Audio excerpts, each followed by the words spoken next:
They came from my wife's garden. They left with her ribs broken and my M4 in their faces. This is the story of how a fake HOA turned our quiet suburb into a battlefield and how we fought back. It was a crisp October morning in Maplewood, a sleepy little neighborhood in Raleigh, North Carolina, where the biggest drama was usually who forgot to mow their lawn. My wife, Clara, was the heart of our home, a 38-year-old nurse with a laugh that could light up a room and a green thumb that turned our front yard into a blooming paradise. Roses, lavender, sunflowers, you name it. She grew it. I'm Marcus, a retired Marine turned carpenter. Not exactly the join the neighborhood watch type, but I'd do anything for Clara. Our life was simple: coffee on the porch, her tending her flowers, me tinkering in the garage, until they showed up. It started with a letter slid under our door. Maplewood Homeowners Association, it read, demanding we rip out Clara's garden because it violated aesthetic standards. Aesthetic standards. In a neighborhood where half the houses had peeling paint, Clara laughed it off, thinking it was a prank. But I felt a prickle of unease. We'd lived here 5 years, and nobody had ever mentioned an HOA. I tossed the letter in the trash, figuring it was some bored busybody with too much time. A week later, they knocked. 3 of them, all in matching navy blue polos with HOA stitched in white, standing on our porch like they owned the place. The leader, a wiry guy with a clipboard and a smirk that screamed, "I'm better than you," introduced himself as Gerald, president of the Maplewood HOA.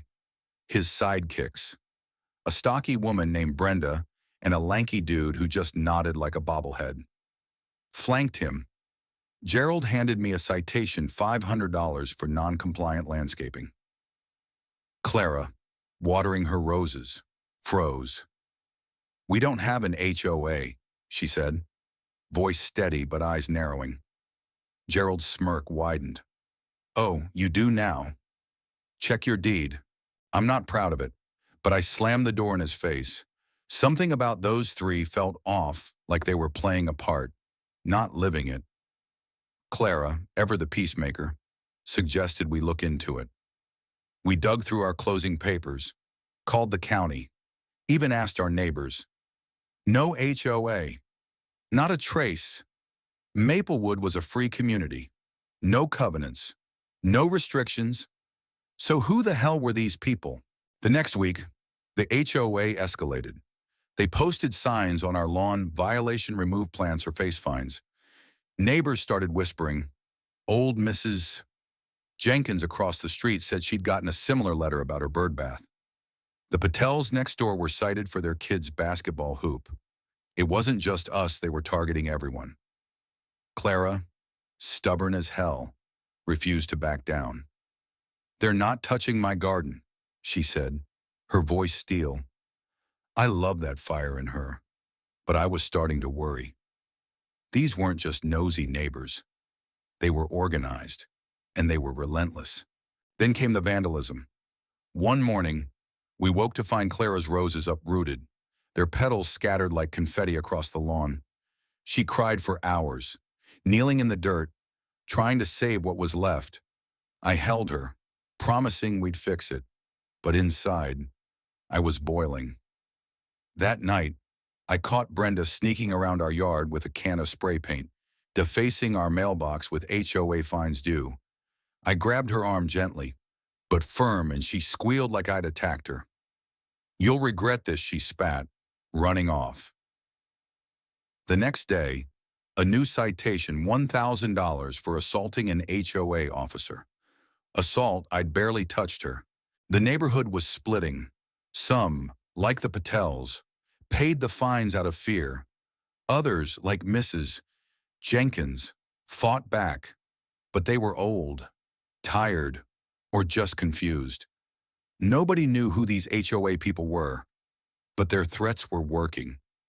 Clara started losing sleep, her usual spark dimming. "Why are they doing this?" she'd ask, staring at her ruined garden. I didn't have an answer, but I was done playing nice. Here's where it gets weird. A new face showed up at the next HOA meeting they forced us to attend in the community center. His name was Leo, a slick-talking guy in his 50s with a Rolex and a grin like a used car salesman. He wasn't in a polo, but he was clearly in charge, whispering to Gerald while scanning the room like he was sizing us up.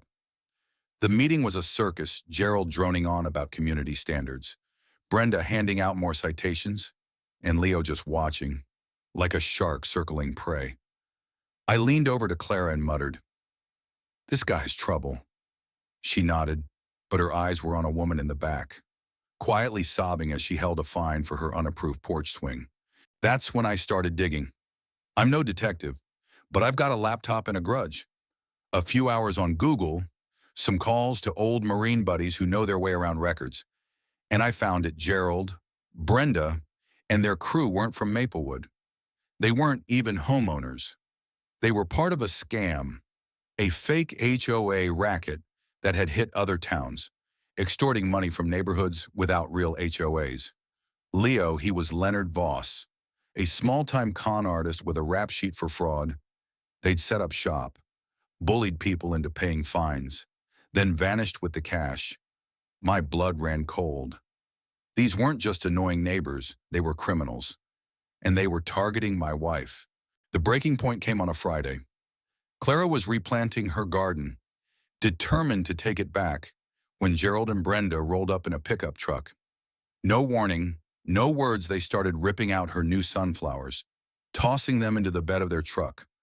Clara ran out, shouting, "Stop it! You have no right." Gerald shoved her. Hard.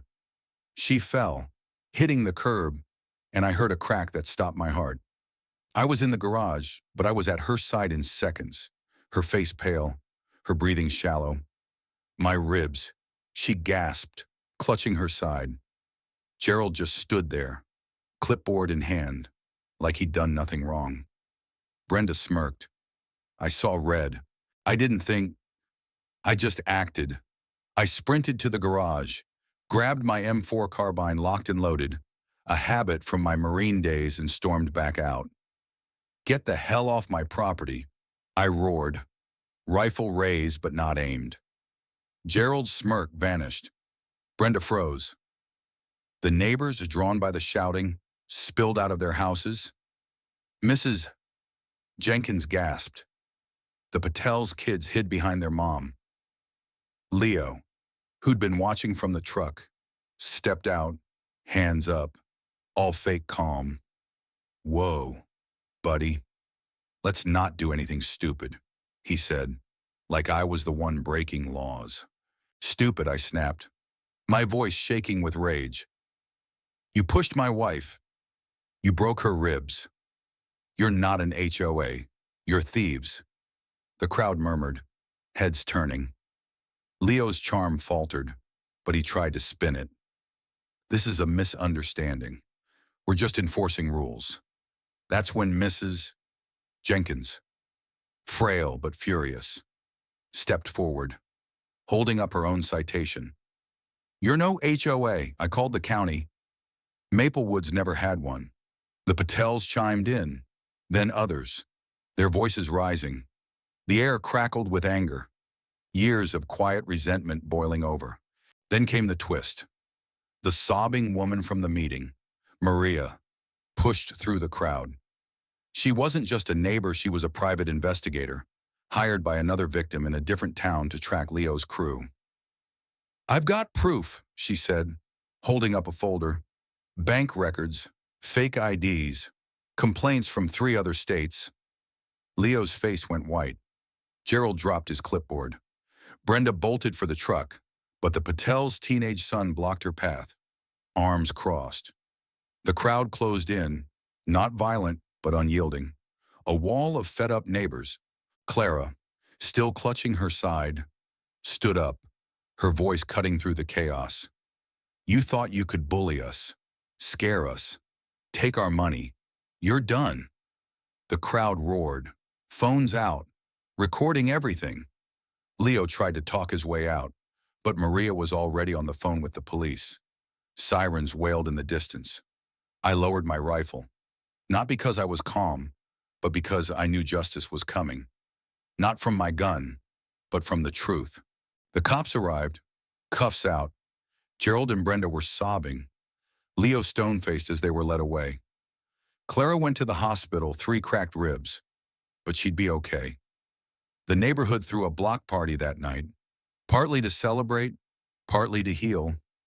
Maria shared her files, and we learned the fake HOA had scammed thousands of dollars from Maplewood alone. The news spread like wildfire, local stations picking up the story, viral posts on X showing our splintered fence and that damn HOA sign toppled in the street. People called it instant karma, but it felt bigger than that. It was a community waking up, fighting back, refusing to be stepped on. Clara's garden is blooming again, brighter than ever. I'm still a little jumpy, checking the windows at night, but Maplewood's different now. We talk to each other, share coffee, watch out for one another. The fake HOA thought they could break us, but they only made us stronger. Sometimes, it takes a shock to remind you what you're fighting for. What do you think? Have you ever dealt with a scam like this? Share your story in the comments. Let's keep the truth loud.